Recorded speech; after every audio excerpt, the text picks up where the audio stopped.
میں نے بات شروع کرنی. ایک دن مولا علی فرماتے ہیں میں نے خواب دیکھی ہے، خواب میں نے دیکھی.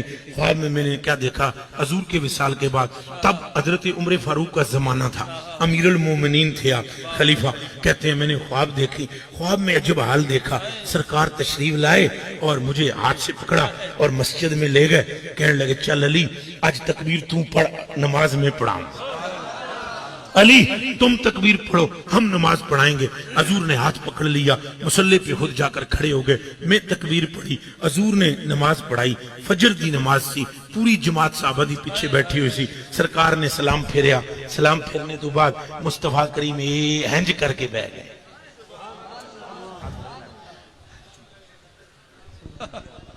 یوں کر یوں ہاتھ ایک یہاں رکھا اور ایک ہاتھ پیچھے ٹیک لگا لی. حضور یوں بیٹھ کر پوری جماعت صحابہ کو یوں دیکھنا شروع. علی کہتے ہیں میں سامنے نہیں بیٹھا ہوا تھا، صحابہ بھی سارے بیٹھے ہوئے تھے. وہ دور امیر المومنین عمر فاروق کا تھا، حضور کا وصال ہو چکا تھا. خواب کا عالم علی بیان فرما رہے ہیں. کہتے ہیں حضور ایسے بیٹھے ہوئے سب کو دیکھ رہے تھے. اتنے میں باہر سے ایک آدمی آیا، کھجوریں لی ہوئی اس نے طباخ میں اور لا کر حضور کو پیش کی. حضور نے وہ کھجوریں لی، سب کو بانٹنا شروع کر دی. علی کہتے ہیں مجھے دی کوئی نہ. تو پھر تھوڑی دیر گزری تو مجھے کہتے ہیں نیڑے ہو. میں اور ذرا نیڑے ہویا. حضور نے ہنج کر کے کھجور پنی توڑی اور کھجور توڑ کر گٹلی ہاتھ میں رکھی اور کھجور پکڑ کے کہنے لگے منہ کھول. میں نے منہ کھولا، کھجور میرے منہ میں ڈال دی. مولا علی فرماتے ہیں باقیاں نو کھجوراں ہاتھ وچ دتیاں، مینوں انج چیر کے کھجور دتی، گٹلی ہاتھ وچ رکھ لے. پھر حضور نے دوسری کھجور توڑی اور گٹلی ہاتھ میں، کھجور میرے منہ میں ڈال دی. اور پھر تیسری کوئی نہیں دی مجھے. میرے دل میں خیال کھجوراں بڑیاں سونیاں نے، ایک اور بھی عطا فرما دے.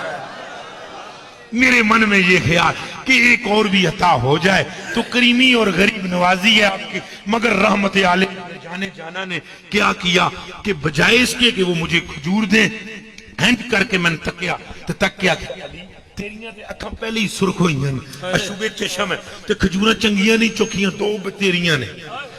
اتنا کہا میری آنکھ کھل گئی، بس یہ خواب ختم ہو گئی. اتنے میں اٹھا، وضو وغیرہ کیا اور پھر مسجد کی طرف آیا. تو مسجد میں جب میں آیا، میں مسجد میں داخل ہو رہا تھا، ادھر سے عمر فاروق داخل ہوئے. میرا ہنج کر کے ہاتھ نپ لیا، کہنے لگے آج تکبیر تو سب پڑھنی ہے، نماز میں پڑھنا ہے. واہ واہ واہ، کیا بات ہے، کیا بات ہے، بہت خوب. سمجھ میں آئی؟ سبحان اللہ، یا رسول اللہ، یا رسول اللہ. کہا آج تکبیر تو سب پڑھو گے تو میں نماز پڑھاواں گا.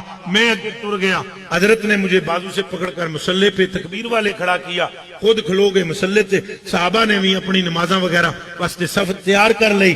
حضرت عمر نے نماز پڑھائی، سلام پھیریا.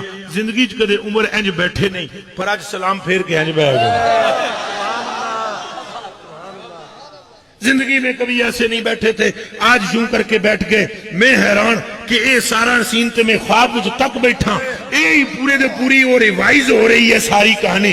صرف فرق یہ ہے کہ یہاں پر سرکار تھے، اب عمر بیٹھے ہوئے ہیں اور باقی تو سارا وہی سین ہے. میں نے ارادہ کیا ذرا نیڑے ہوا تو جا کے عرض کرا سونا مٹھا امیر المومنین پیارے دل جانی بھائی، بات یہ ہے کہ یہ سین تو میں نے خواب میں دیکھا ہے. اب جو ہی میں اٹھ کے آگے ہونے لگا، تکیا تو بوئے بچوں کھجوراں لگ گیا. دیکھا تو دروازے سے کھجوروں والا بھی اندر آ گیا. اب میں پھر پیچھے ہٹ گیا کہ چلو دیکھتے ہیں کھجوروں والا کیا کرتا ہے. وہ آ کر پیش کرتا ہے بالکل اسی طرح جس طرح خواب میں رات کو حضور کی بارگاہ میں طباخ پیش کیا تھا.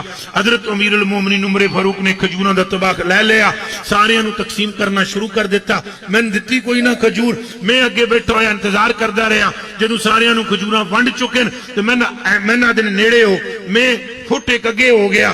حضرت امیر المومنین نے کھجور پنی گٹلی ہاتھ میں رکھی اور مجھے کہنے لگے منہ کھول.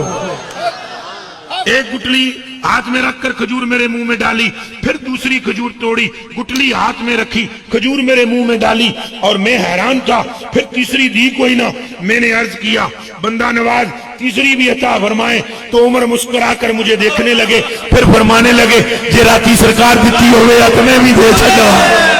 نعرہ رسالت، نعرہ رسالت.